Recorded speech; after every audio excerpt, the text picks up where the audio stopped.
আমার একটা বিষয় কিছুতেই বুঝে আসে না। ঢাকা বিশ্ববিদ্যালয়ের শিবির সভাপতি তার পরিচয় গোপন রেখে আন্দোলনে শরিক হয়েছে এবং এই আন্দোলনে একটা উল্লেখযোগ্য অবস্থান জুড়ে তিনি ছিলেন। আর এইটা যখন হাইলাইট হয়েছে, যখন সবাই জানতে পারলো যে ঢাকা বিশ্ববিদ্যালয়ের ছাত্র শিবিরের তিনি সভাপতি, ঠিক তখনই একদল লোকের চুলকানি শুরু হয়ে গেল। কেন ভাই, কি জন্য? সে কি এমন অন্যায় করেছে যার জন্য আপনাদের এত চুলকানি হচ্ছে? তিনি তার পরিচয় গোপন করেছেন এই জন্য? আচ্ছা, আপনারা সবাই জানেন বাংলাদেশ ইসলামী ছাত্র শিবির জন্মই হয়েছে ঢাকা বিশ্ববিদ্যালয়ের কেন্দ্রীয় জামে মসজিদ থেকে। এখন একটা প্রতিষ্ঠানের জন্ম যেখানে, সেইখানে শিবির থাকবে না, এটা কি করে আপনারা ভাবলেন?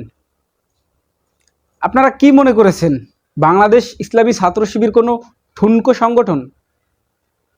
এটা আপনাদের ভুল ছিল, আপনাদের বোঝার ভুল ছিল, আপনাদের জ্ঞানের দীনতা ছিল যে আপনারা জানতে পারেননি বাংলাদেশ ইসলামী ছাত্র শিবির ঢাকা বিশ্ববিদ্যালয়েও আছে। এটা তো জানা উচিত ছিল, কেননা যেখানে বাংলাদেশ ইসলামী ছাত্র শিবিরের জন্ম হয়েছে সেখানে যদি বাংলাদেশ ইসলামী ছাত্র শিবির না থাকে, ইটস টোটালি ইম্পসিবল। এখন একদল লোক উঠে পড়ে লেগেছে বাংলাদেশ ইসলামী ছাত্র শিবিরের পেছনে। কেন, কি জন্য লেগেছে এটা সবাই কম বেশি বুঝে যে কি জন্য বাংলাদেশ ইসলামী ছাত্র শিবিরের পিছনে লেগেছে। তাদের রেপুটেশন নষ্ট করতে চাচ্ছে, তাদেরকে বাংলাদেশের মানুষের কাছে হেনস্থা করার চেষ্টা চলছে। কিন্তু ভাই, একটা কথা মনে রাখবেন, মহান আল্লাহ যাদেরকে উপরে টেনে তুলবেন, আপনার মতো লক্ষ মানুষও যদি চেষ্টা করে তাকে নিচে নামাতে পারবেন না। আল্লাহ রাব্বুল আলামিন যদি চেষ্টা করেন আপনাকে অনেক ভালো পজিশনে নিয়ে যাবেন, তাহলে পৃথিবীর সবাই চেষ্টা করেও আপনাকে কোনো খারাপ পজিশনে নিতে পারবে না। একমাত্র আল্লাহ রাব্বুল আলামিনই নির্ধারিত করে রাখেন কাকে কোন অবস্থানে নেয়ার প্রয়োজন।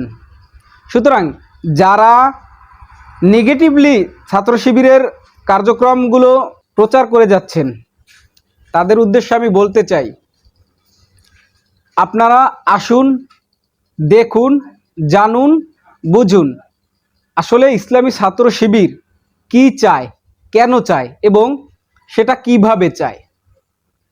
ইসলামী ছাত্র শিবিরের লক্ষ্য কি?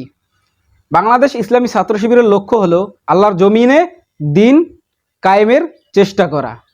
এক্ষেত্রে বিভিন্ন সময় বিভিন্ন অবস্থার সম্মুখীন হতে হয়। ধরুন, আজ যদি বাংলাদেশটা স্বৈরাচার মুক্ত না হতো, তাহলে আন্দোলনের ধারা কিন্তু অন্যদিকে যেতে পারত। ঠিক তেমনিভাবে যখন আন্দোলন চলছিল, তখন যদি বাংলাদেশ ইসলামী ছাত্র শিবিরের ঢাকা বিশ্ববিদ্যালয়ের সভাপতি ও সেক্রেটারি তাদের পরিচিতির জানান দিত, তাহলে কি আন্দোলনটা এইভাবে হতো? তাহলে হয়তোবা আন্দোলনটা ভিন্ন রূপে ধাবিত হতে পারত। কেননা সেখানকার ঢাকা বিশ্ববিদ্যালয়ের যে ছাত্র শিবিরের সভাপতি রয়েছেন, তিনি একজন কেন্দ্রীয় সমন্বয়কের ভূমিকায় ছিলেন। আর কেন্দ্রীয় সমন্বয়কের ভিতরে যদি কেউ ছাত্র শিবির থাকে এবং এইটা যদি হাইলাইট করা যায়, তাহলে আন্দোলনটাকে দমিয়ে রাখা এক পর্যায়ে সম্ভব হতে পারত। সুতরাং এখানে আমি মনে করি বাংলাদেশ ইসলামী ছাত্র শিবিরের ঢাকা বিশ্ববিদ্যালয়ের সভাপতি এবং সেক্রেটারি যে জ্ঞানের বুদ্ধিমত্তার পরিচয় দিয়েছে, তার জন্য আপনাদের অবশ্যই তাদেরকে বাহাবা দেওয়া উচিত।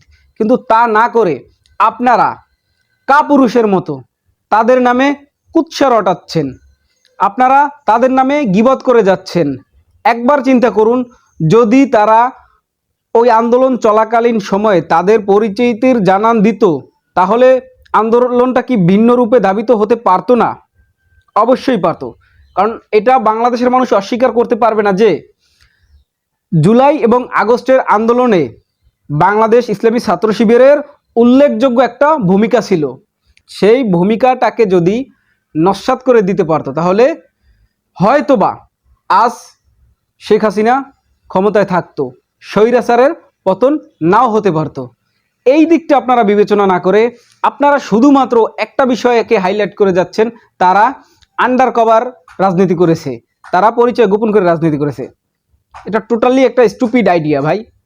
আপনাদের মন মানসিকতা চেঞ্জ করতে হবে, নিজেদের পরিবর্তন ঘটাতে হবে, নিজেদের মন মানসিকতার পরিবর্তন ঘটাতে হবে। কেবলমাত্র তাহলেই দেশের এবং জাতির উন্নয়ন সম্ভব, অন্যথায় দেশ ও জাতির উন্নয়ন সম্ভব নয়।